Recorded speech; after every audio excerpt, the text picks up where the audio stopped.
about any multi-segmented supply chain that is providing a consumable product to consumers. It doesn't have to be cattle, beef, it could be pork, could be sheep, lamb, could be a non-agricultural issue. So be thinking about that. But importantly, I've been here before talking to this class, and I've been to other colleges and universities, University of Nebraska-Lincoln, Colorado State University, but there's something unique about your university here. And the uniqueness is that you invited me back. That's significant. You know what that tells me? It tells me about your university. Your university thinks enough about you and respects you enough to introduce you to the diverse perspectives there are about your beloved agricultural industry. And they trust you to make your own decisions. And so that's what you want to do today as I'm talking. You want to, because you're going to hear some things you've never heard from any of the conventional organizations. You're going to hear from the perspective of producers. The actual farmers and ranchers that raise cattle and sheep and other livestock. Because that's who we represent. We don't represent the entire multi-segmented beef supply chain. We represent only the producers. So what you're going to hear today is something you haven't read in textbooks, something you probably haven't heard anywhere else, but it'll give you the opportunity to dig deeper, because we're relying on you. The future of this industry depends on you. You're the next generation. So be thinking carefully. We're going to start at the beginning. Mr. and Mrs. Smith, a generation ago, went to the grocery store, and they bought $1 worth of beef. And that's where the beef industry begins. Because that dollar has to be allocated upstream in the supply chain and has to provide profitability for every single segment. For the cow-calf producer, for the background of the stocker, for the feedlot, for the meat packer, for the distributor, and for the retailer. It all starts with Mr. and Smith's $1 spent on beef. So we go back a generation ago, and we look at, well, how did the marketplace allocate that dollar throughout the entire supply chain? And back in 1980, generation ago, the producer, the live cattle segment of this multi-segmented beef supply chain, received 63 cents, the majority of that consumer beef dollar. That meant the cow-calf producer, the back into the seed stock producer, cow-calf producer, stocker, backgrounder, feedlot, all shared 63 cents of every dollar Mr. and Mrs. Smith spent at the grocery store. And the retailer, the packer, shared 37 cents, the minority share. Now that really makes sense for those of you involved in production agriculture. You kept that animal for 15 to 18 months before it ever went to slaughter. And you spent time and money rearing that animal up until it was ready for harvest. And the meat packer and the retailer only kept that animal, the beef from that animal, for a matter of a week, 10 days, approximately. So the marketplace was allocating the majority share of every consumer beef dollar that Mr. and Mrs. Smith spent in the grocery store back to the live cattle segment. And we presumed back then, a generation ago, that the industry was competitive. And how do we know that? Well, we look at the competitive infrastructure of our industry. We have participants. We have beef cattle farms and ranches. And then we had the factory of this multi-segmented beef supply chain, and that's the mother cows in our U.S. cattle herd. And then we had the third segment of the competitive infrastructure that's necessary to sustain an industry. We had intermediary marketing outlets. And those would be auction yards, they would be the feedlots. And then we had the ultimate market, which was the packer, which would buy the live animal, convert it into a consumable beef product. We had all of those things. So we presumed, a generation ago, that we had a competitive marketplace. And so how was that 63 cents allocated throughout the supply chain, pushing it upstream all the way back to the seed stock producer? You learned about it in economics. A gentleman by the name of Adam Smith, did he talk about the invisible hand of competition? There aren't regulations or laws that allocate that consumer beef dollar to every segment and provide every segment with their competitive contribution to the final beef product. No, it was competitive market forces in the marketplace. And that's what was occurring, and we presume that to be so back about a generation ago. And back then, in terms of the number of participants, we had 1.3 million cattle operations throughout the United States. We had over 37 million mother cows in the factory, the mother cow herd. We had 113,000 of those intermediary marketing outlets, the feedlots in the United States, and we had nearly 1,500 federally inspected meat processing plants in the United States. And then, at that time, the 4 largest packers in the United States controlled only about 36% of the market. So it was under these conditions that Mr. and Mrs. Smith's beef dollar was competitively allocated to every segment of that multi-segmented supply chain. And it kind of looked like this. Base of the pyramid, that's all the cattle producers, 1.3 million back then. And then the first black line demarcation point, that's the small farmer feeders, feedlots with a capacity of less than 1,000 head. And at the time, those numbered about 110,000. The next demarcation point is the largest feedlots with capacities between 1,000 head and over 50,000 head, and they numbered a little over 2,000. And then at the top, you had the 4 packers, the inverted triangle. They were the ones that's where the bottleneck is in the industry, but only the 4 largest only controlled 36% of the market. So there we were, a generation ago, when Mr. and Mrs. Smith went to the grocery store. Today, Mr. and Smith's son got married, and he and his wife went to the grocery store. They live in town, they work in town, and they bought $1 worth of beef. This is how it was allocated last year, actually 2021. What used to be 63 cents went to the producer, now only 37 cents went to the producer, and 63 cents went to the packer and the retailer. Complete reversal, tipped it on its head. How in the world does that happen in a competitive marketplace? In one generation, how can we have switched completely the competitive allocation of the consumer beef dollar amongst every segment in the beef supply chain? The left is 1980, 63 cents went to the producer. The right chart is today, 2021. Completely, absolute reversal. How does that happen in a competitive marketplace? It doesn't. What does that tell you? There's something interfering with the competitive forces in the U.S. cattle market that is depriving independent cattle producers, the farmers and ranchers that raise and sell live cattle. It is depriving them of the profits that a competitive marketplace should be allocating to them. But it's not. That's the beginning. You ever heard that before? That the market's dysfunctional? Today, remember we had 1.3 million cattle producers back a generation ago. Today we have 729,000. We wiped out over 43% of them. Remember a generation ago we had 37 million mother cows. Today we have 29 million. We wiped out about 8 million mother cows. Remember the 113,000 independent feedlots that were the intermediary marketing outlets for the industry? A generation ago we had 113,000. Today we have less than 27,000. We've got 26,000. Where we used to have 1,500 federally inspected beef processing plants, we wiped out 54% of those.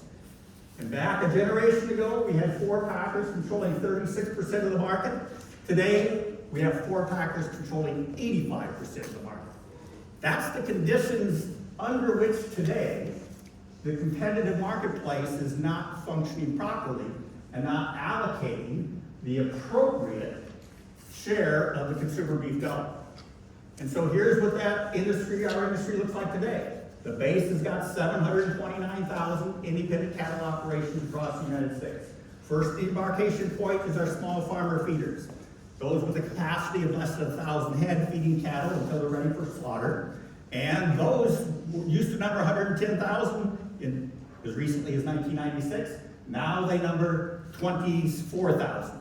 The next demarcation point, the larger feedlots, we number just over 2,000, and you've got 4 packers that control the 26 million head of fed cattle that work their way all the way up through this pyramid. Now there are 4 packers that control 85% of those 26 million cattle that are slaughtered every year.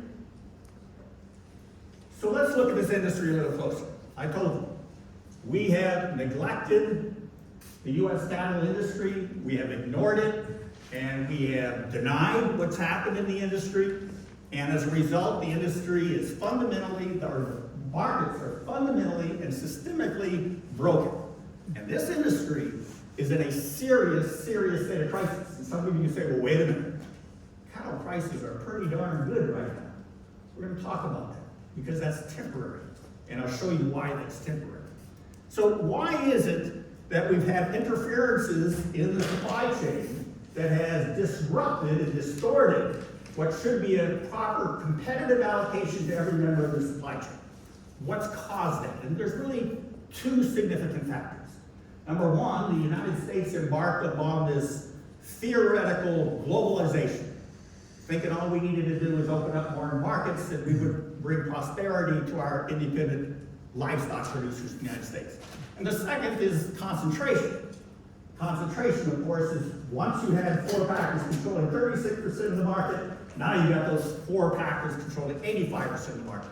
And then there's something else, something that's unique about the United States. And what's unique about the United States is we've always held in high esteem our family farm system of agriculture, a disaggregated production sector that would produce a variety of agricultural products for consumers and did so producing the highest quality food and the most efficient production of food in the world, bar none. Our family farm system of agriculture is coveted the world over because of its long decades worth of success. But we've ignored that.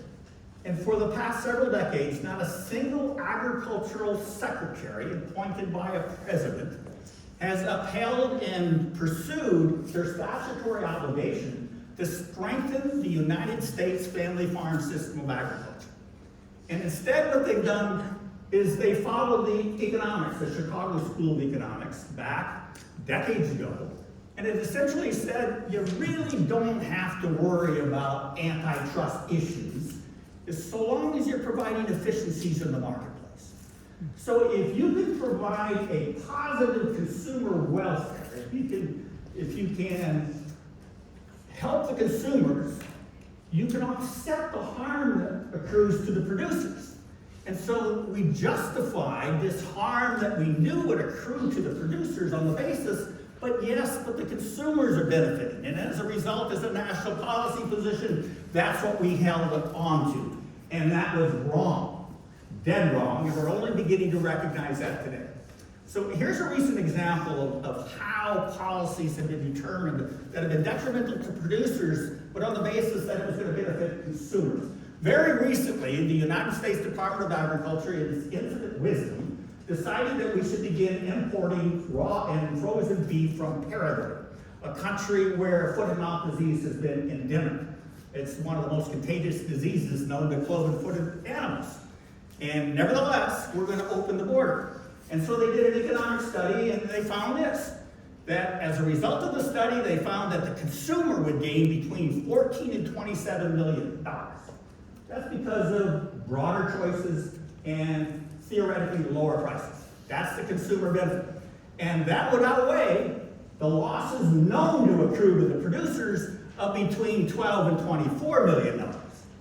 And so the decision was made, let's go for it. We're going to open our border up to high-risk Paraguayan beef, and we're going to benefit consumers somewhere between 1.6, a net gain of up to $3 million. That's the justification. And USDA comes right out and explains why they want to do this.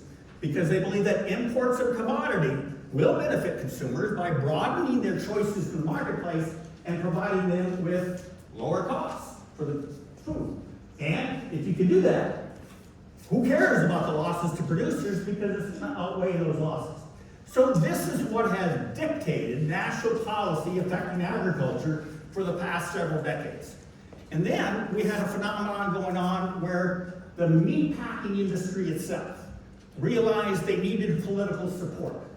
And in order to achieve that, they infiltrated producer organizations, like what used to be the National Cattlemen's Association became the National Cattlemen's Beef Association once the large packers joined that group. The National Pork Producers Council, the same way, has the multinational meat packers seated on their governing board. Same is true with the National Chicken Council and the National Turkey Council. So they infiltrated the groups for a very important political purpose. The purpose was they wanted to blur the distinctions between the producers in the supply chain and the processors at the end of the supply chain. What they wanted Congress to believe, and what they wanted the executive branch to believe, is that whatever's good for the packer has to be good for the producer because we're all in this together. Have you heard that before? Whatever the packer wants has to be good for the producers because they're all partners in this multi-segmented beef supply chain.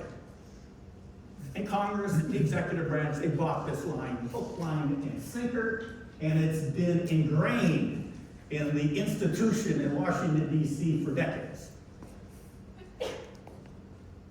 And what they did with this newfound political power is that they created a new paradigm for them to operate on. They nurtured policies in Washington, D.C. that ensured that the framework within which our industry functions and operates, that the framework benefited them, and that framework, of course, deals with the policies, it deals with the regulatory regime, it deals with the statutory requirements of competition and with agricultural supply chains. Well, they worked to create that framework to benefit the meat packers, and the way they did that was they changed the rules. And in large part, the way that they changed the rules over the past several decades is they deleted them. And a perfect example of this is that in 1921, which was kind of a long time ago, like 100 years ago, a little over, 1921, Congress passed a law recognizing that at that time we had 5 packers controlling about 50-some% of the market, and they realized that these packers had unbelievable market power that could harm and injure independent producers. So they passed a law back in 1921 called the Packers and Stockyards Act that prohibited certain conduct by the packers that was harmful to producers. For example, they prohibited any unfair, unjustly discriminatory, or deceptive practices on the part of packers. They also prohibited packers from granting unduly preferential treatment to some members of the supply chain and not to others. So these are basic protections to ensure that independent producers, even when they market into a highly concentrated market, would nevertheless not be subject to anti-competitive practices. And the purpose of this, of course, was to ensure robust competition in the industry. The U.S. Department of Agriculture never wrote rules to implement those prohibitions, to prevent that conduct from occurring to independent cattle producers. They haven't written rules for 100 years. They're in the process now, but it only took them 100 years to get there. Why? Because the meat processing industry was so politically powerful. Some of the most powerful economic and political forces ever to march the halls of Washington, D.C. are those multinational meat packers. And so they changed the rules. And what they did was, part of this new regime is we were going to focus on efficiencies. We were going to de-emphasize the importance of maintaining a disaggregated production sector consisting of family farmers and ranchers, and instead we were going to achieve efficiencies through largeness of scale and through centralization. And this is the direction that our U.S. cattle industry has now followed for decades.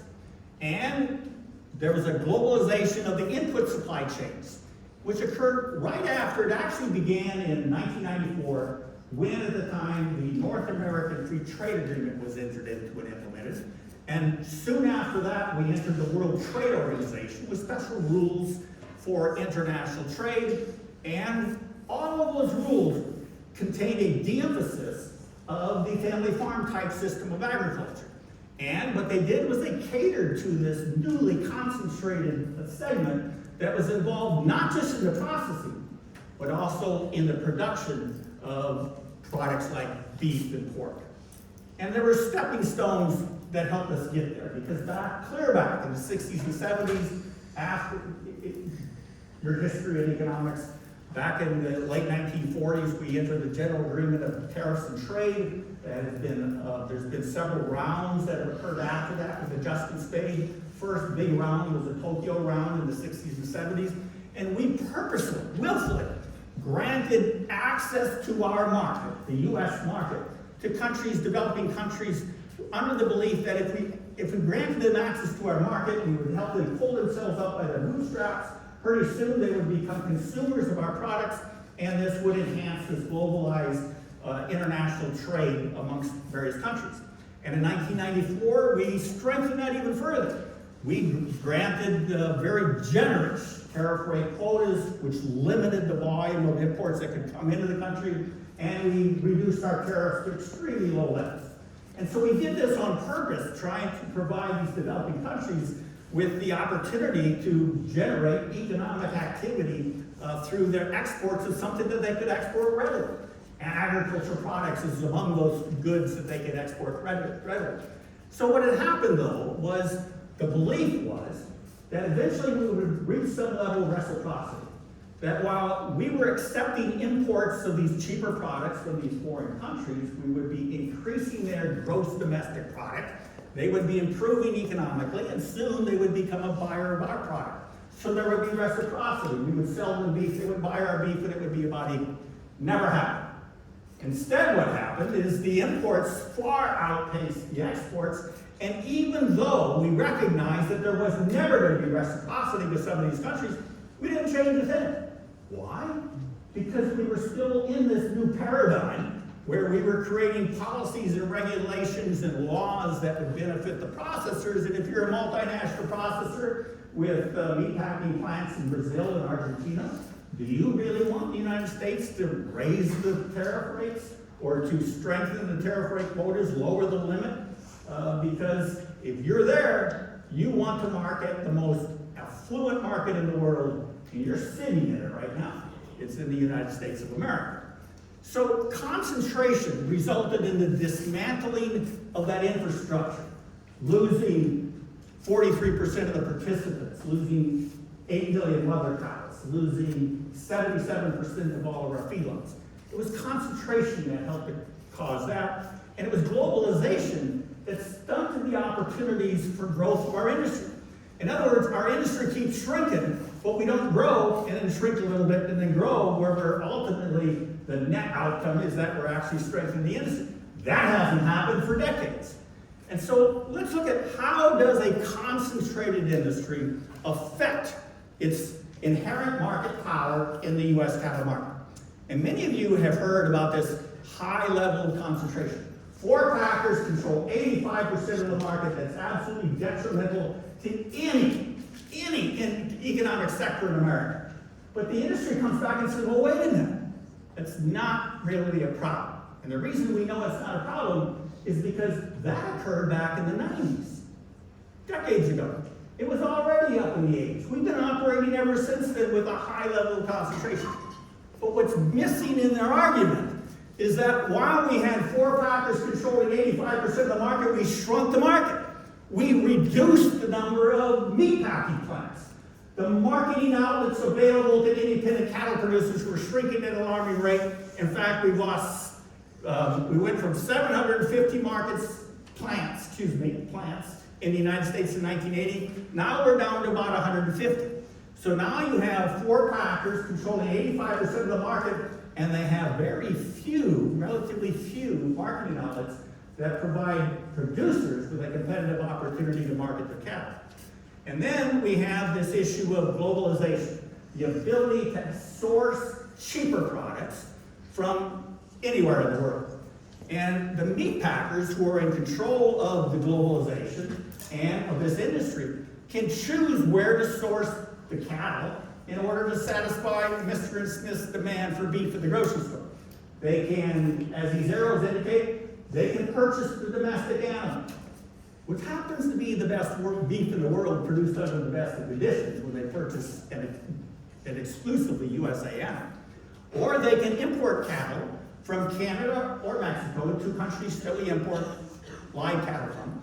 They can import the cattle virtually at any stage of life. So they can start at the base, import it into the United States in the cow-calf sector, and after they're weaned, and then run them through our U.S. feedlots. Or they can purchase beef from Canada and send it directly to a U.S. packing plant in a sealed truck, and there's no value added in the United States. It's just it's imported for immediate slaughter. Or they can import beef. They can import beef from Nicaragua, Honduras, Argentina, Uruguay, Brazil, Canada, Mexico, Australia, New Zealand, or any one of the 20 countries we import beef from. They can import beef directly and satisfy consumer demand. This gives the meat packers, those in control of these imports, tremendous leverage over domestic cattle prices, and it enhances their ability to exercise the inherent market power they control by 4 of them controlling 85% of the market. Now, back in June, we had a letter sent by 28 members of Congress, both from the House and the Senate, both Republicans and Democrats. And they sent a letter to our U.S. Attorney General, Merrick Garland, and explained that something's not right with the cattle industry.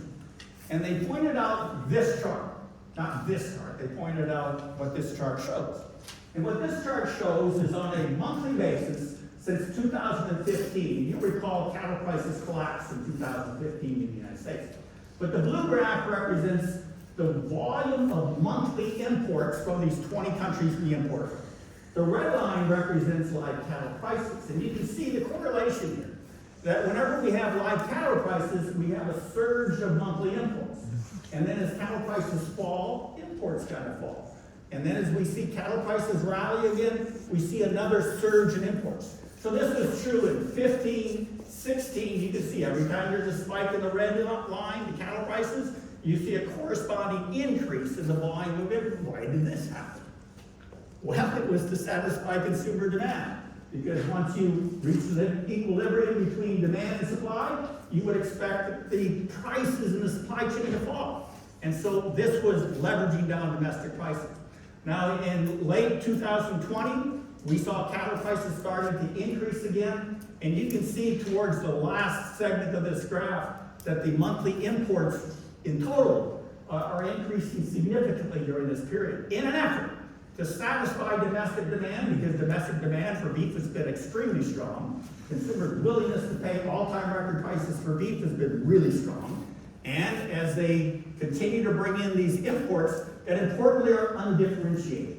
When the consumer goes to the grocery store, they can't tell if this is a product produced by U.S. cattle producers or a product produced by Uruguayan, Argentinian, or Brazilian cattle producers, because there isn't a country of origin label on the beef. And that is by design. Because you go to the grocery store today, you want to buy fish, fresh fruits and vegetables, peanuts, macadamia nuts, they all have a label as to where the product was grown. That's because consumers want to know and deserve to know where the food they feed to their families is actually produced. You don't have that in beef or pork. Why? Remember the paradigm these packers created to benefit themselves, a regulatory, policy-wise, and a statutory framework within which they operate? They do not want consumers to know where the beef came from. And they don't. And so this is why the leverage associated with imports is so valuable to the multinational meat packers. And so now we need to look at, well, how do we know? Yeah, you told us things are bad in the cattle industry, it's in a crisis. How do we know that? Empirically, how do we know that?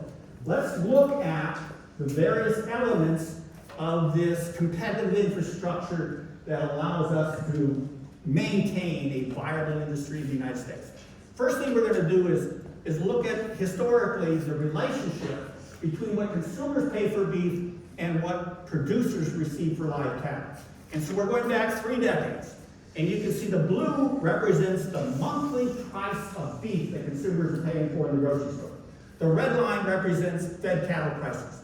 And you can see throughout the 90s, throughout the early 2000s, and all the way up until 2014, there's a harmonious and synchronous relationship between, as consumers increase their willingness to buy beef for a higher price, fed cattle prices increased at the same time. There was a synchronous relationship between the price of beef at the grocery store and the price that producers receive for cattle.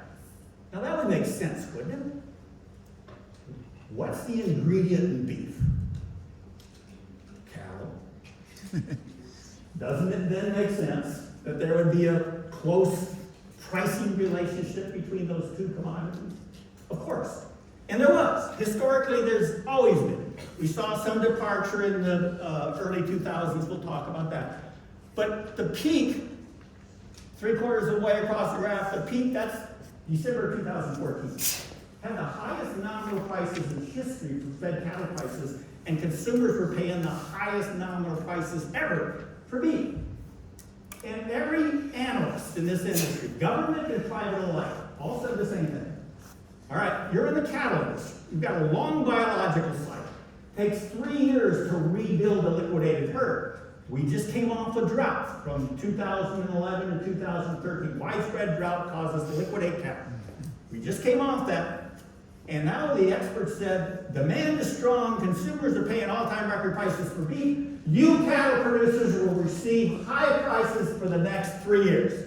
Because that's how long it's going to take to reach that equilibrium between supply and demand, because our supplies are so extremely tight, and the long biological cycle is going to slow things down to rebuild supply.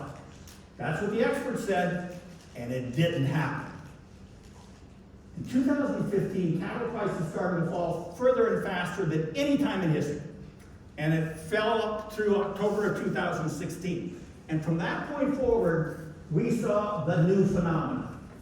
Never in history have we seen a spread as wide as we are experiencing today between the price of live cattle and the price that consumers are paying for beef in the grocery store. They're paying all-time record highs.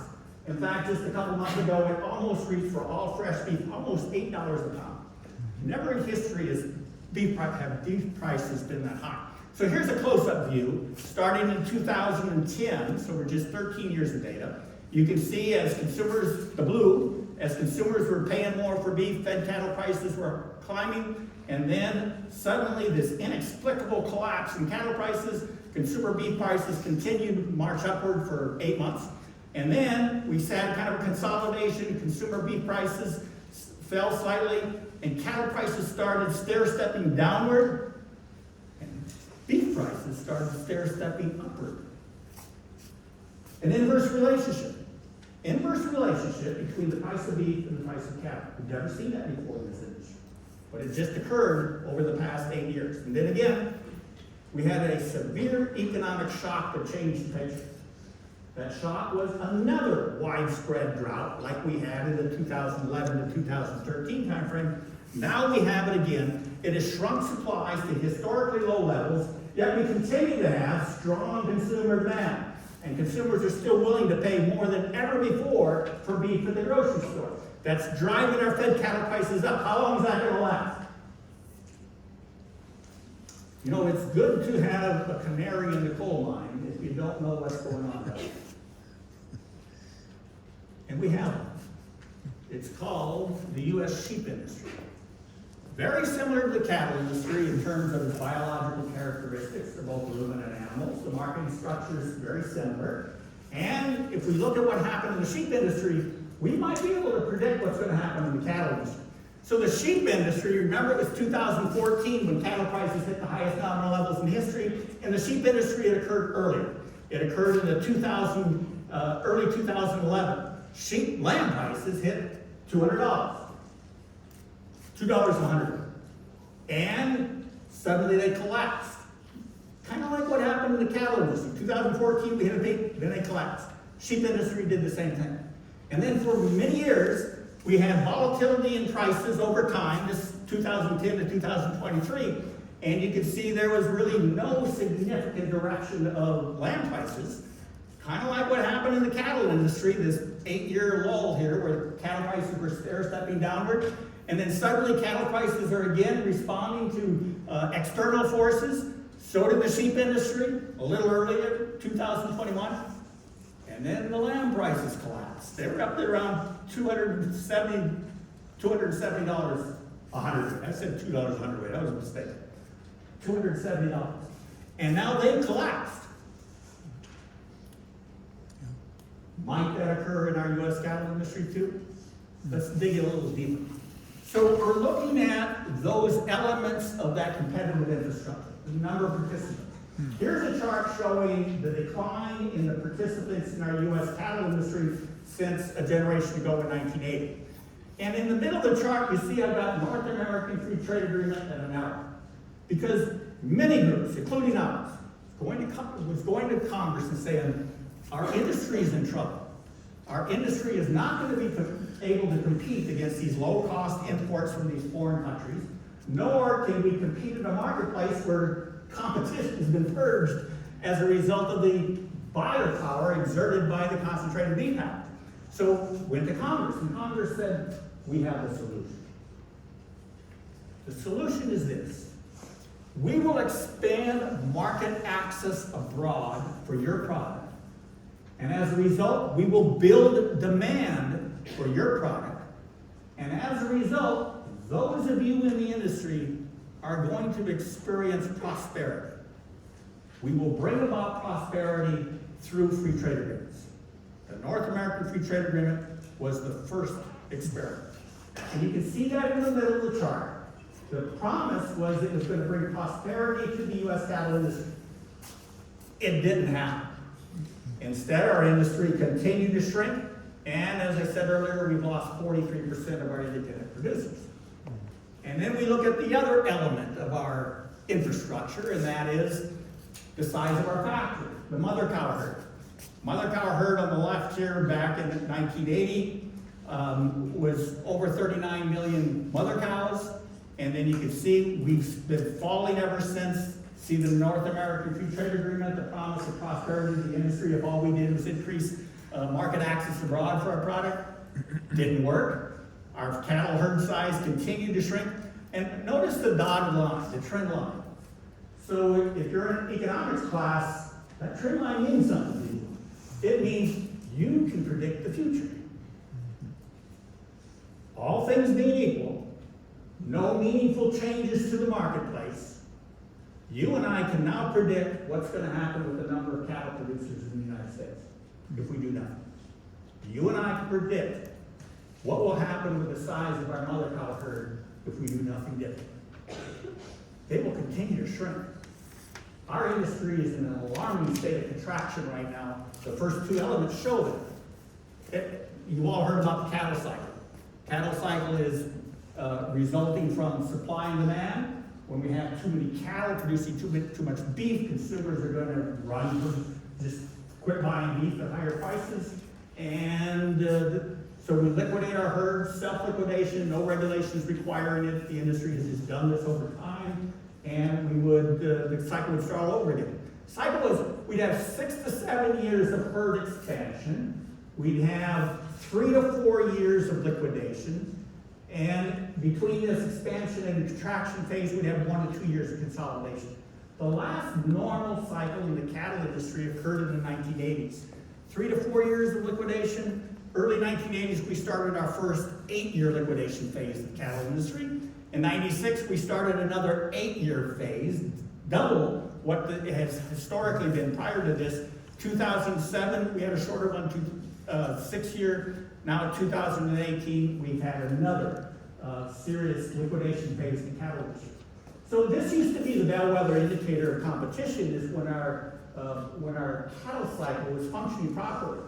And USDA realized that the same thing has happened in the dairy and the pork industry. They've lost their cycle.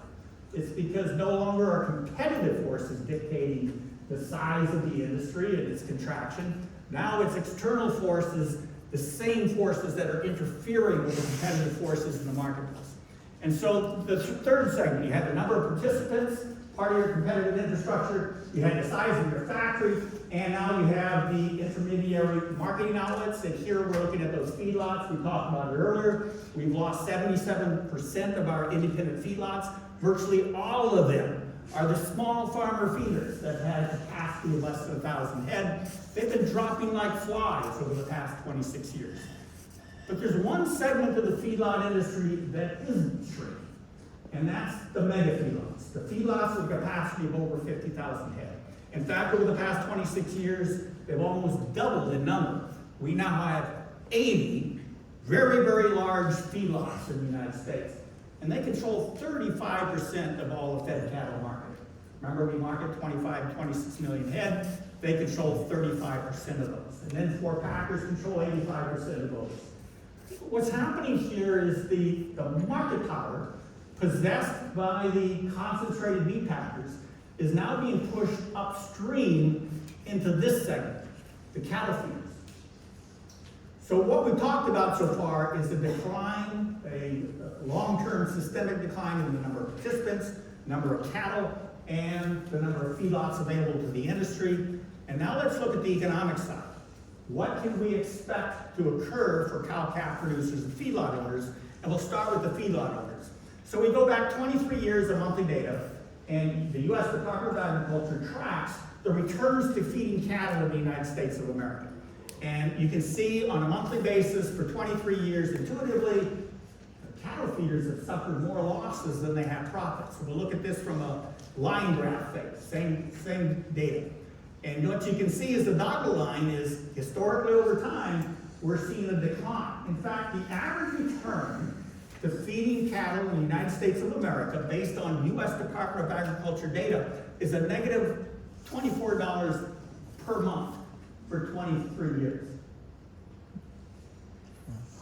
For 23 years, our U.S. cattle feedlot industry has suffered an average loss of $24 per head per month for 23 years.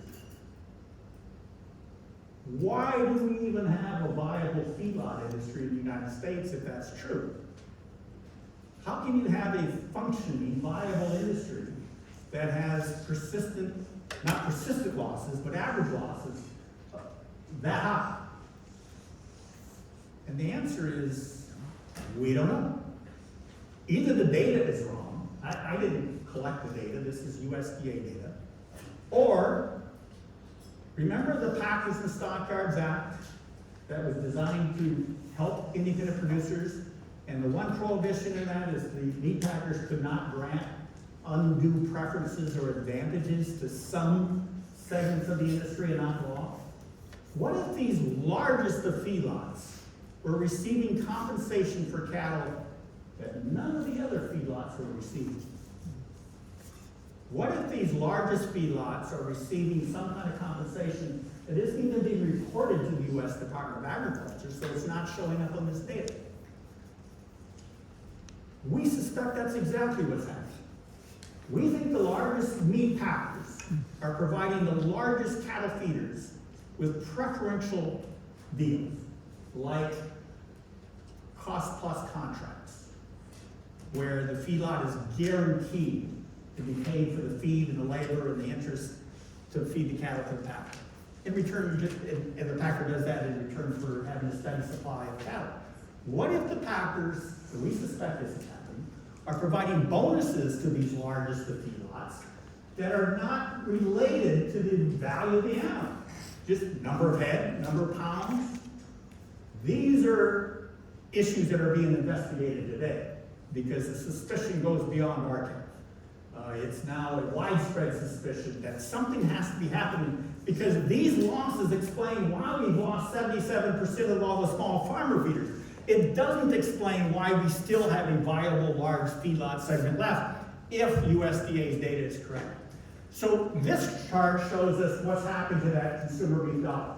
Remember back in 1980, 63 cents went to the producer. So this is a chart over time, or line over time, showing you what's happened. And as you can see, North American Free Trade Agreement here in the chart, red dot doesn't work. But you can see a couple of bobbles, a couple of increases in that chart. And it starts in early 2000s. Early 2000s, suddenly the consumer share of the beef dollar that went to the producers jumped. And does anyone know why it did that?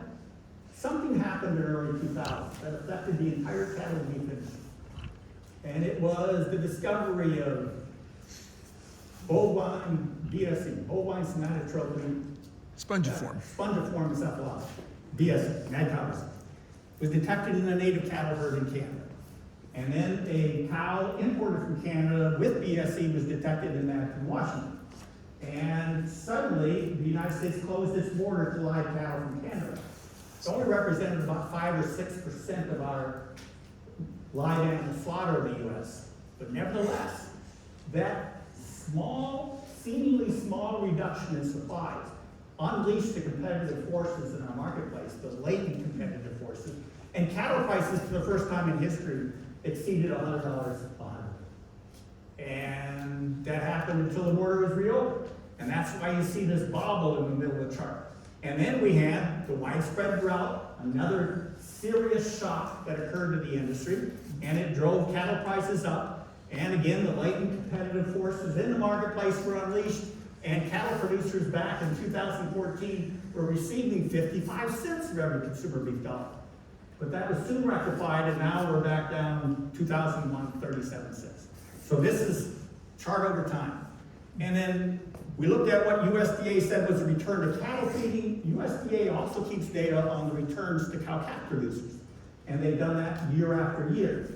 And so this chart shows the returns to per bred cow return to cow-calf producers in the United States. So what this entire chart shows is that the average return for per bred cow nationally, so in some places it's higher, some places lower, but nationally, over this entire period, starting in 1987 to today, was about $45 per head per bred cow. Now, if you think about that, it used to be that you could run that a 300 cow unit would be considered an economic unit for production. And 300 cows times 45, you're talking somewhere a little over $13,000 for annual income. 2022, USDA is estimating that the annual income for the cow-calf producer is going to be around $22,000.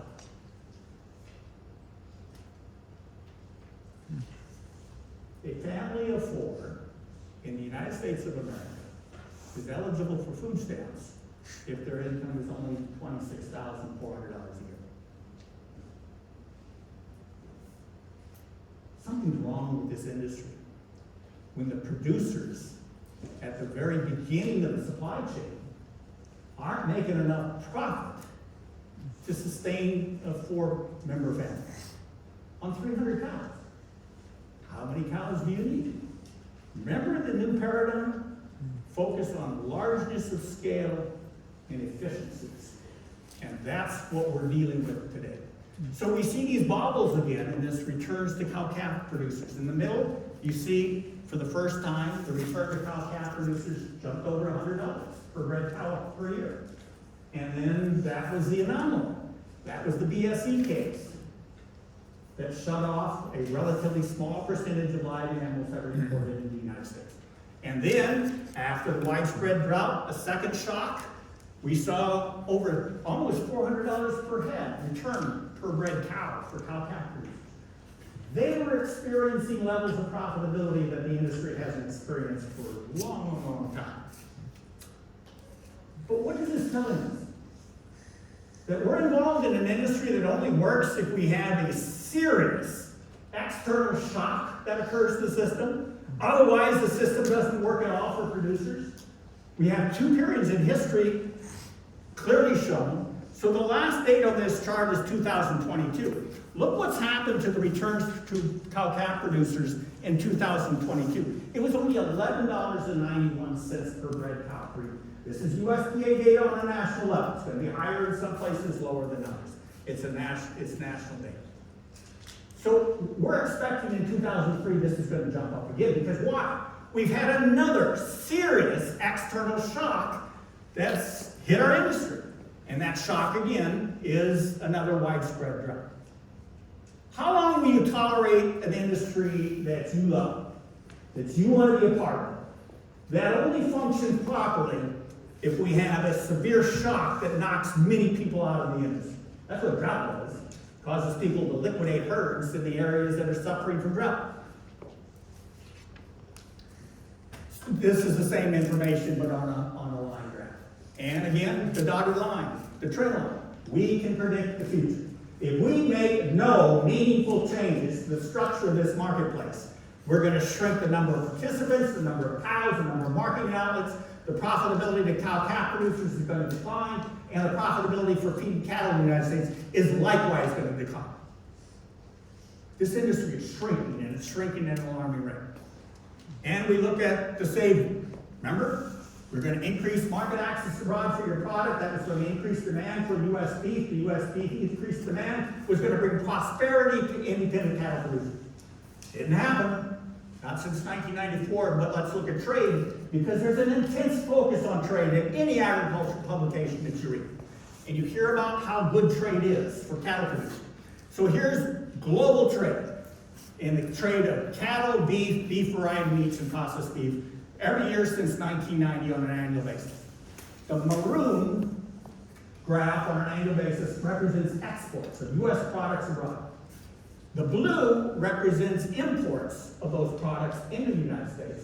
And the red line below is the deficit, if there is a surplus or deficit. So now we're looking at value.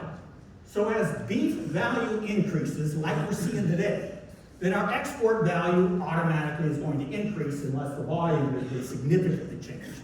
And so what we see over time, there's a mixed results. Based on value on a global basis, sometimes we have a surplus, more often we have a deficit, but sometimes we have a surplus and we have none. And this is with the entire world. But there's two countries that you've been told are your most important trading partners in the cattle and beef industry, and that's Canada and Mexico. So let's look at the value-based trade with Canada and Mexico over the same period. And you can see the maroon, we have more than doubled exports to Canada and Mexico over this 23-year, 1990 to 2020, that's not 23 years, over this entire period. But you can see that the blue, the imports from Canada and Mexico, have far outshadowed those exports. And you can see every single year in our trade with our two most important trading partners, we've had a deficit here in the United States. In fact, we are importing about 3 times the volume of beef that we are exporting to these countries.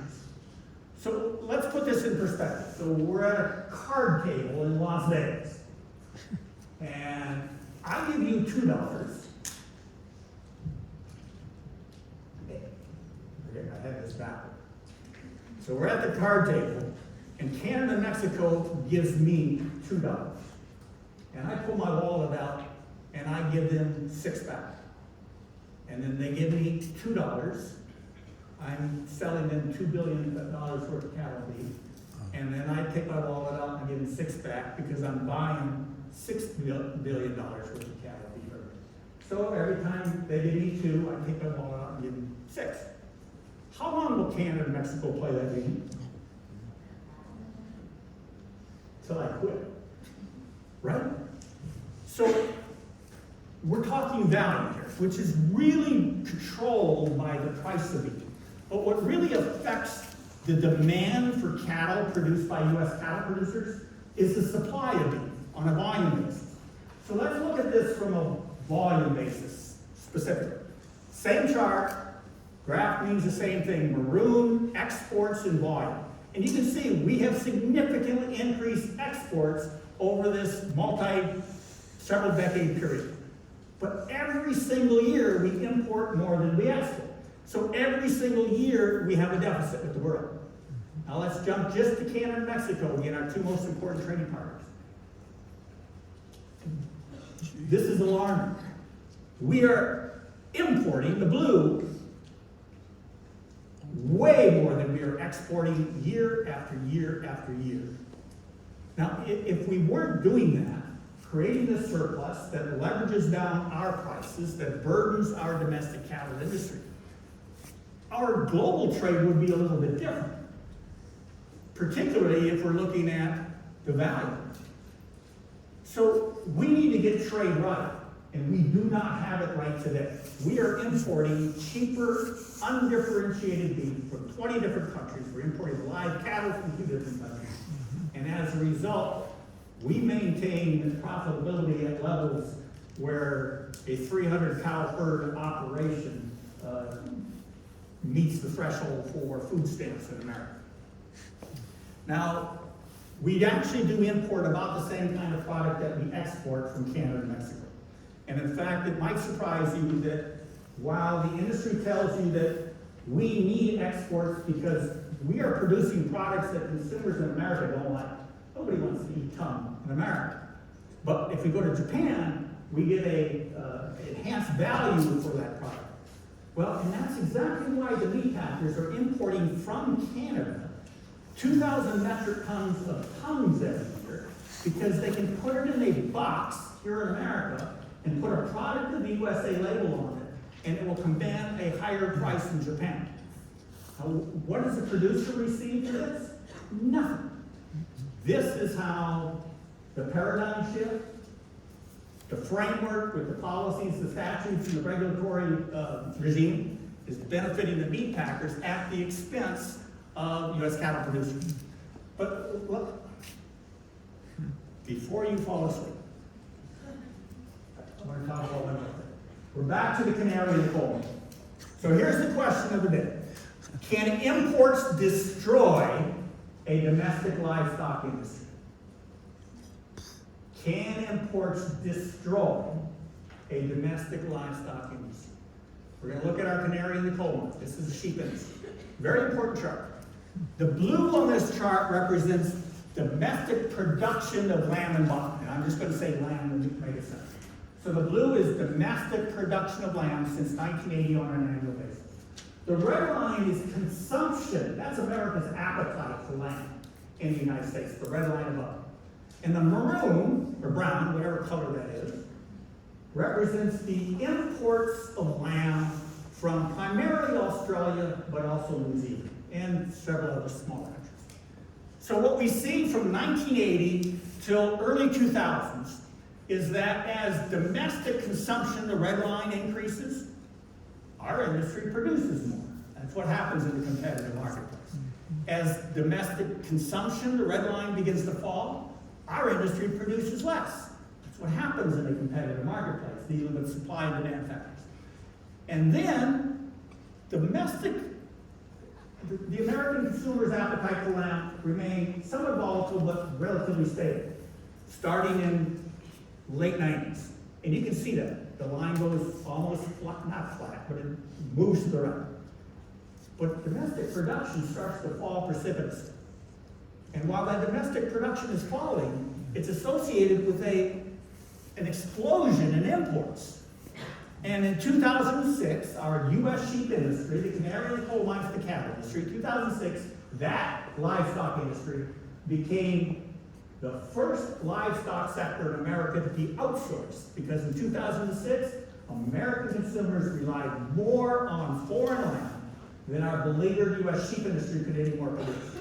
And then something happened, a global shock. We had widespread drought in Australia. And so for a while there, after 2006, we actually saw a reduction in imports of lamb coming into the United States. And that coincided with a drop in domestic consumption of lamb. But in 2012, domestic consumption of lamb exploded, and has up until 2022, 21 to 22, it began to fall some. But we saw a significant, unprecedented increase in lamb consumption in the United States, and our domestic production continued to fall. Someone explain that. Competitive marketplace, as consumption increased, consumers are willing to pay more for more product.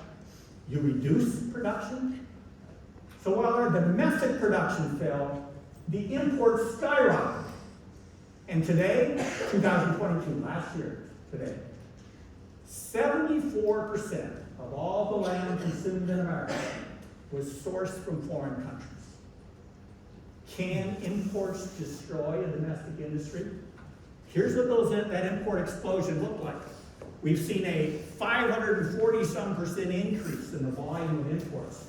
And those imports just exploded after 2012, where the line really marches up. You can see the period, there's about 6-7 years of drought in Australia in the middle graph. You can see that the imports, so that says I talked too long. Sure that? We're going to wrap this up. As soon as I forgot to set the alarm. So here's what's happening in the sheep industry. The packers are importing lamb from Australia and New Zealand at a significantly lower price than our domestic lamb producers can produce lamb. And in fact, if we compare the Australian rack of lamb value when it hits the United States versus the domestic rack of lamb value that are being sold in the United States, we see the difference is about $1,200 hundredweight difference. The blue line represents the cost of the domestic rack of lamb, and the orange beneath it is the Australian rack of lamb. These imports are being brought into the United States far cheaper than what is necessary to sustain a domestic industry. As a result, we've lost over 62% of our sheep and lamb inventory in the United States, just since 1980. Back in the late 40s, we had like 50 million lambs in our US inventory. Today, we have 5 million. That's all that's left. We only have about 6,800 full-time sheep producers in this country. And in the western part of the United States, everything west of the Mississippi River, in those western states, this industry has been critical to sustain rural communities. They support rural communities. They're being wiped out like flies today. And so, we filed a petition on August 3rd with our U.S. Trade Ambassador, Catherine Todd, and we're asking the Trade Ambassador to initiate an investigation to determine if the imports of lamb in the United States are a substantial cause of serious injury to our domestic sheep industry. And that's the standard that we have to prove in order to achieve a remedy, a trade remedy, under the Trade Act of 1974 that says that if the sheer volume of imports are causing a serious injury to a domestic industry that's vital to the national interest as a protein producing industry is, like the lamb industry, then they may be entitled to a remedy, like a tariff rate quota that would limit the volume of imports coming in to give the industry in the United States space to rebuild. So here's the sheep industry chart, the one that demonstrates, yes, we can destroy a domestic industry with imports. That's the sheep, and here's the cattle industry. So whereas in the sheep industry, 74% of the lamb available in the U.S. market is sourced from foreign countries, in our cattle industry, the percentage is more like 20%. The sheep industry is the canary in the coal mine. It's leading the way. We know where our cattle industry will go, and if we make no significant changes. So we need to fix this with the sheep industry. If we can fix it with the sheep industry, we set a precedent. We convince Congress that tariffs aren't bad, that tariffs are a legitimate economic tool that can be used to sustain domestic industries that are vital to the national interests of the United States. And so, nobody can sit much longer than an hour. You've been here for an hour. I'm going to stop talking. We could talk about solutions, but I'd rather do questions than answers. So, please ask questions, comments, but here's the threat. If you don't ask questions that cause me to talk about some of this other stuff, I'm going to go through it. So you might want to ask really good questions. Any questions? Yes, please. Does your organization lean more towards amending NAFTA or dissolving NAFTA? Does our organization lean more towards amending NAFTA or dissolving NAFTA? The answer is, when NAFTA was renegotiated under the U.S.-Canada-Mexico agreement, we tried to increase tariffs on cattle and beef, and we tried to limit the volume of cattle. The administration would have nothing to do with it.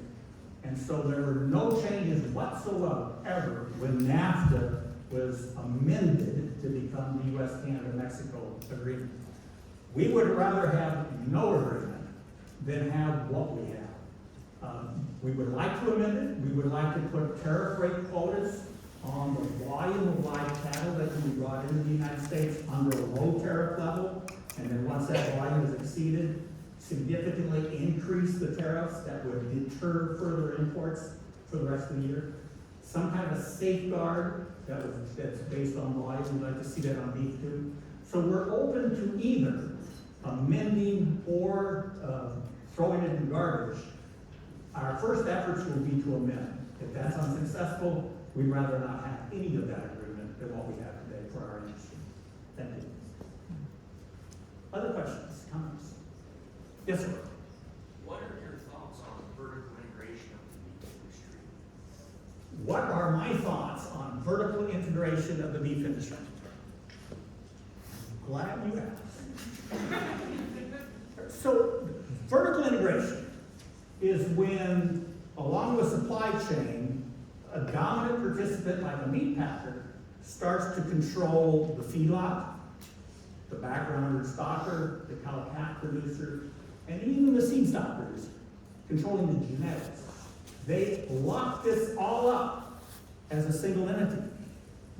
What have they done? They killed competition. Vertical integration, if you remember nothing at all else about vertical integration, it kills competition. It substitutes corporate control, a command control regime, for what used to be competitive market forces. We value competitive market forces. Vertical integration is the antithesis of that. We are fighting against it. Walmart's fighting us over this one. Walmart is trying to vertically integrate this industry in a big way, and we're trying to stop. How do you do that? You got me to this. So we have a concentrated industry. That concentrated industry has to have in its toolbox tools with which to affect and implement its market power. And what they've done is they've done the same, they're doing the same thing in the cattle industry they've already done with the hog industry. First step is you eliminate the cash market. The hog industry, if you want to go sell or hog industry, you want to sell pigs at your local auction yard, good luck if you're going to have a buyer. It's because the cash market has shrunk to an ultra-thin level where it is no longer of any use for establishing a competitive value add. So what the meat packers have done since 2005, where in 2005, over half the cattle in the United States sold to packers was sold in this competitive cash market. 2015, it dropped below 23%. Last quarter, it was 17%. Only 17% of the 500,000 fed cattle sold to the packers was sold in the competitive cash market. We have to break up that toolbox. We have to prohibit those instruments the packers are using to affect its market power. One of the chief instruments are called alternative marketing arrangements. It used to be called formula contracts, but that had a negative connotation. Now they call them something sweet, alternative marketing arrangements. These alternative marketing arrangements that do not contain a negotiated price at the time the cattle are committed to the packer, they are inherently dangerous to cattle producers. They enable the packer to accumulate large quantities of supplies without ever having to negotiate price. And as this cash market continues to become ultra thin, when those cattle are finally delivered to the packer under these alternative marketing arrangements, when the cattle are finally delivered to the packer then looks to the cash market to set the base price. And now its cash market with 17% volume. It's no longer capable of establishing a competitive price.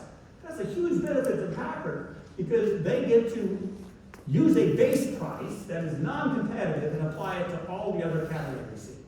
So that's the solution, and then there's another big step in that solution. The solution is we've got to differentiate our product.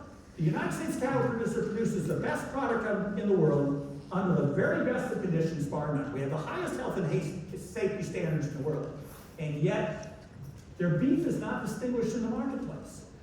The meat packer can bring in a product from Uruguay and set it right next to a USDA product, and the consumer is going to believe that it must be a domestically produced product because it has the stamp of the U.S. Department of Agriculture Food Safety Inspection, USDA inspection. Both packages will have it. One of the biggest political efforts we have underway is to reinstate mandatory country of origin labeling for beef.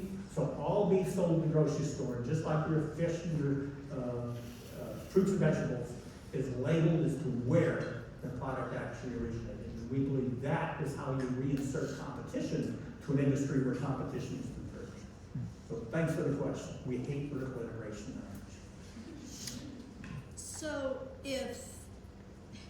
So tell us the story then on these new beef plants that are being built. Why would anybody want to invest any money in these brand new beef plants that are being built in southwest Iowa and out in Nebraska? Why? Okay, so, so the question is, why are we seeing a proliferation of new beef plants springing up in Iowa, Nebraska, and elsewhere? Small and medium-sized plants are being built. And much of that is at the behest of the government. What's the first thing the government does when faced with a problem? Throw money at it. They threw over $1 million trying to encourage the increased capacity, because obviously the problem is you got 4 packers controlling 85% of the market. We just need more packers. And so they've encouraged the development of these packers. Now, and that's good. We do need more competition. More packers means more competition. But until and unless we address the anti-competitive and antitrust actions that forced all of these small and medium-sized packers, the 1,500 we used to have in 1980, we went through a period of merger mania during the 1980s that we wiped out all of these local and regional packing plants. They were substituted with a high concentration of the big packers. Now, whatever's left, there's 15% of the market available to these regionals. If we don't address those anti-competitive practices, we're setting these new packing plants up for failure. There's actually legislation we're supporting that will help us. So, very recently, the U.S. Department of Agriculture did something very, very good. They said for all the beef that we purchase through our agriculture marketing service, through like the National School Lunch Program, food assistance programs, it has to be beef from animals that are exclusively born, raised, and slaughtered in the United States. It has to be USA beef. We want to use that federal procurement. It's a lot of beef. $500 billion worth of beef was purchased through AMS last year. So we want to use that federal procurement and provide it as an anchor customer for these new plants, where the large meat packers aren't even allowed to participate in this marketplace. But if we could get a commitment from the government to commit to purchase beef from these new local and regional packing plants, and if we further set up a digital livestock exchange where both live animals and meat could be traded, we would provide opportunities for these new plants that they do not have today. And we would insulate those new plants from the large packers, with the exception of what's sold in the grocery store. Because a consumer buying the beef at a local regional plant like that is going to pay a little higher price. The grocery store at Costco is still going to be set based on what the largest packers are. If that price differential is too great, consumers will leave the regional and local packers and move back to the conventional source. But what we found is that when consumers are able to buy beef on a local basis and not from the biggest packers, they enjoy that beef a lot more and are willing to pay more. So that's what's happening. That's the reason that they're proliferating for the most part, is because the government has been pushing them to do so. But now we need to establish an environment where they can be successful. And we're going to have to be creative to do it. This is one creative solution, is to set up a separate marketing system, buy-sell system for these regional packers can participate in, make the federal government. So right now, the USDA is going to use its procurement for USA beef. We have a Defense Department that's purchasing, not twice, but half again is that same amount. So we could have over $900 billion almost in beef. That would be an anchor customer for these regional and local towns. Thank you. Yes, please. If I recall correctly, I know that last year when you came to speak to us, RCAP and American beef cattle producers were engaged in a lawsuit against meat packers and the possible pollution going on there. Could you touch on any progress or the current situation of those lawsuits? So you have to be really bored since you had to listen to me twice. She said that last year I talked about that we were engaged in a lawsuit to address the anti-competitive conduct of the largest four packers. So she's helped us back on the solutions again. So the answer is yes. So in 2019, we filed, back up. Before 2019, we went to the government and said, we suspect these packers are colluding, we suspect they're violating the Sherman Act, the Clayton Act, or antitrust laws. We want an investigation. And we done. I mean, the government, it fell on deaf ears. So what do you do when the government doesn't do what you want them to do? take matters in your own hands, and we filed a private case. We filed a national class action antitrust case against the 4 largest packers, JBS, Cargill, Tyson, and National Beef, which is now owned by Marfrig. So now we have JBS and Marfrig, 2 of the largest 4 packers, are Brazilian-owned in the United States. And we filed a lawsuit against them. We allege that they have violated the Sherman Act, the Clayton Act, the Commodities Exchange Act, and the Packers and Stockyards Act. And they did so, we allege they did so by unlawfully colluding to artificially depress cattle prices while at the same time artificially inflating prices that consumers are paying for beef. And we allege that they accomplished this in their the alleged unlawful agreement by reducing slaughter capacity. Because if you reduce slaughter capacity, you reduce demand for live cattle and you lower the cattle price. And then we further allege that when they engaged in the alleged reduction of slaughter capacity together, that they engaged, we allege that they engaged in buying practices in the cash market that was harmful to the producers. And so that lawsuit, which began in 2019, has now become perhaps the single largest antitrust lawsuit in the United States for any sector of the economy. We have now plaintiffs that have joined from every segment of the cattle industry. From the cow-calf, our case was the fed cattle. And we had a cow-calf case that has been filed. There's been filings by indirect purchasers from the meat packers and direct purchasers, retailers, large retailers have joined this suit. And so in terms of the number of classes involved in this case, it's likely the largest antitrust case in America today. It's currently in the discovery phase. There's an effort underway to further lawsuits take a long time. This one's going to take a long time. So the next step in this case is we've already surpassed the motion for dismissal. The Packers tried to dismiss the case, said we didn't have enough facts to prove our case. Court disagreed. The case goes forward, went into discovery. We've been in discovery for almost a year and a half or longer now. And the next big case is class certification to determine if our calf actually does represent the interests of all the independent producers who have sold fed animals to the Packers. So thanks for the question. It's part of the solution. I beg your pardon. When does that happen? When will the hearing for class certification occur? It's currently scheduled for August, but there's an effort underway to extend the schedule out, so it may be September, October of next year. Would you guys like to extend that, or are the Packers trying? The Packers are trying to extend it. We don't want to extend it. Thank you. Other questions, comments? The threat's still alive. I really hate to get off this track because it's kind of central, but a side issue. We hear more and more about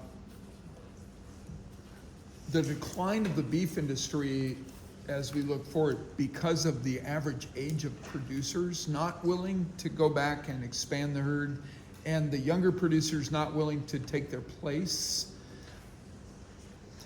Sometimes I hear of that as an excuse why we have these declines. What's our RCAP position on that impact? So he said that he's heard that one of the reasons that our industry has been shrinking is because the average age of the producer has been increasing, and we don't have enough young people that want to come in and take over the operation. In fact, we've had ranchers telling their kids, don't come back to the ranch, go to school, get an education, do something that's profitable. That's one of the systemic problems we have in the industry. Yeah. So the average age of the farmer in the United States is now 58 years of age. Right. It has been increasing over time. The number of aspiring livestock producers is definitely declining, and the reason is because persistent long-term lack of profitability in the industry does not attract new entrants. That's a good point. And so is that a factor, though? Is the aging of cattle ranchers a factor in the contraction of the industry? It's a symptom. It's a symptom of what's causing the contraction of the industry. It's exacerbating the situation.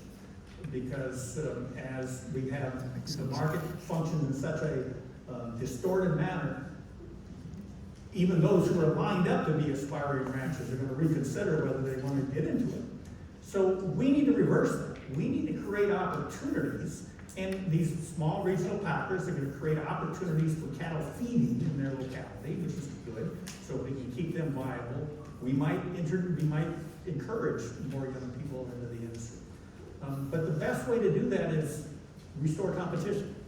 Because when we restore competition, the marketplace will begin to function like it did in 1980. Competitive marketplace forces will dictate the value, the contribution of each segment of the supply chain, and we could have a fully functioning cattle industry again today that could reverse that process. But yes, it is worsening what is already a terrible situation in our industry.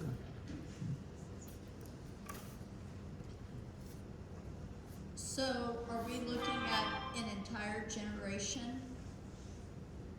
Are we To looking get at this- losing an entire Are we generation? looking, these young people, are things not based upon what we know and what we're trying to do?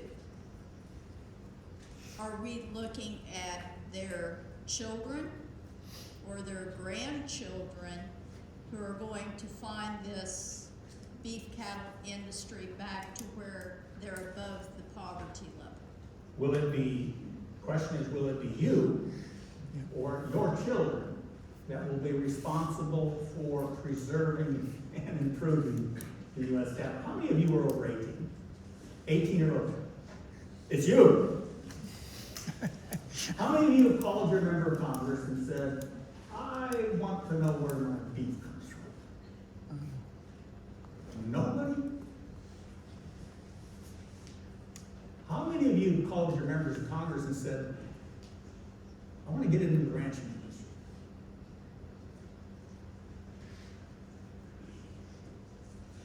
What's wrong? You don't know who your members of Congress are? Or you just haven't been motivated to call them? We depend on you. We need you. You need to decide what you want the future of your industry to be. Do you want an industry that provides you with opportunities to be profitable and your children? And maybe at this point, you're not. I know some of you are going to vet school. Maybe some of you will become lawyers. Wherever you go, if you want to maintain a viable rural America, if you want to have Main Street businesses, if you want to be able to buy the best food in the world in your locality, you need to get engaged. You need to call your members of Congress and say, you're on the wrong track. Why is it that consumers can't know that the beef they buy was produced by a U.S. cattle producer? Why is it that the meat packers are allowed to engage in conduct that is forcing livestock operations out of business and hollowing out rural America? This is your country. And if you don't call your member of Congress, how in the world is he or she, Ernst or Grassley, how are they going to know what you want? You know what? When you don't call, you know what they think you want? Whatever the corporate lobbyists say when they get in there. You're the only ones that can change that. If you're 18 or over, this is your responsibility. We'll help. Let us know how we can help. Please call. Call them this week. An easy subject. Everybody knows country awards and labor. Everyone knows that. All right. So there's a huge argument out there because here's what some say. Beef is beef, doesn't matter if it came from Montana, Matzawan, or Manitoba. Same with all the other. Beef is beef. Once you take the hide off, beef is beef. How many of you believe that? This is a direct quote from the National Cattle and Beef Association. And then, so we filed the lawsuit you asked about against the 4 largest packers And this was in the motion to dismiss phase, they wanted the court to dismiss our case. Because the Packers said this is the reason they said that cattle prices fell, not because of collusion. Here's what they said, I'm just gonna drop down. When the country of origin labeling rule was in place, domestic feedlots could charge higher prices than foreign feedlots because of the premium paid for domestic beef. After the rule, the country of origin labeling rule, was repealed, foreign beef no longer had to be labeled as such. And here's what the four big packers said. That spurred additional imports and caused domestic cattle prices to fall. I read that. I didn't say it. That's what the four largest meat packers say about country of origin labeling that you've been told is the worst thing since sliced bread, because consumers don't care where the beef came from. It's not what they told the court. Country of origin labeling is something everybody understands. Tomorrow, look up on your number, or if you don't know the number, dial 202-224-3121. 202-224-3121. Wait, can you say it again? 202-224-3121. That is the number to the Capitol Switchboard in Washington, D.C. Call that number and say you want to talk with Senator Chuck Grassley, and they will direct you to his office. And then say you want to talk to Senator Ernst, and they'll direct you to her office. And then ask both of them why they are not supporting mandatory country of origin labeling for beef. It's Senate Bill 52, the American Beef Labeling Act, introduced by Senator John Thune, Republican from South Dakota, Senator John Tester, Democrat from Montana. Neither Senator Grassley nor Senator Ernst are on that bill. They should be. Why aren't they supporting you? Please call them. I hope somebody looked that up to make sure that's the right number. 203-224-312. I think that's it.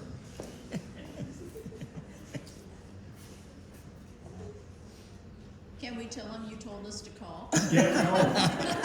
Yes, no. Yeah. They know us. Tell them we heard It's all right, in class. guy from our town. 202-224-3121. Thank you. So, Dr. Starr said I had to keep you until 6 o'clock. But yes, no, I'll say, After he said just the opposite, he said you don't have to talk to him. So if there are no final questions, thank you for your indulgence.